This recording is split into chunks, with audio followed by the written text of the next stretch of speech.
14 international aid agencies on Friday expressed that they were appalled by the global community's complacency regarding the humanitarian crisis unfolding in Yemen, and called for a resolution to the civil war that's gone on for 2 years, while in its own statement, Amnesty International called for an end to complicity in the conflict from the U.S.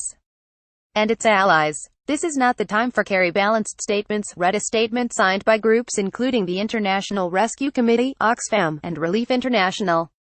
"The choice is between resolution or complicity in the suffering. There is no third option. The USA, UK, and France must immediately cease supplying arms to the Saudi Arabia-led coalition fighting in Yemen, which is impeding humanitarian assistance of items indispensable to the survival of civilians," declared Amnesty International. The current famine and cholera epidemic in Yemen have both been exacerbated by a blockade that the Saudi-led coalition supporting government forces escalated 12 days ago. "The international community must break its shameful silence and use all possible means to lift the blockade on Yemen immediately." International Rescue Committee sanitation and water systems in the country had already been bombed out of commission before the blockade, which has now made it impossible for aid agencies to get a wide range of badly needed supplies and services to the civilians who need them.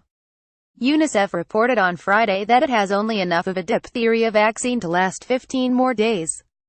If this vaccine is not brought in, 1 million children will be at risk of preventable diseases, the groups wrote. The country is also experiencing a fuel shortage which has led to scarce clean water and has forced hospitals to close some wards while struggling to care for a civilian population in the midst of the worst cholera outbreak on record, with over 1 million cases expected by the end of the year, as well as the largest famine the world has seen for many decades, according to the United Nations Emergency Relief Coordinator. "The international community must break its shameful silence and use all possible means to lift the blockade on Yemen immediately," said the relief groups in their statement. Hodeida Port, that serviced 80% of all imports, and Sana'a Airport, needs to be reopened to let in urgently needed shipments of food, fuel, and medicines. "Every day the blockade lasts means thousands of Yemenis will suffer from hunger and preventable diseases. Millions could die in a historic famine if the blockade continues indefinitely. The USA, UK, and France must immediately cease supplying arms to the Saudi Arabia-led coalition fighting in Yemen, which is impeding humanitarian assistance of items indispensable to the survival of civilians." Amnesty International on Thursday, the World Health Organization, UNICEF, and World Food Programme issued their own urgent plea for an end to the blockade, saying, "The clock is ticking and stocks of medical, food, and other humanitarian supplies are already running low. The cost of this blockade is being measured in the number of lives that are lost." Friday's statement came days after Sen. Chris Murphy D. criticized the U.S.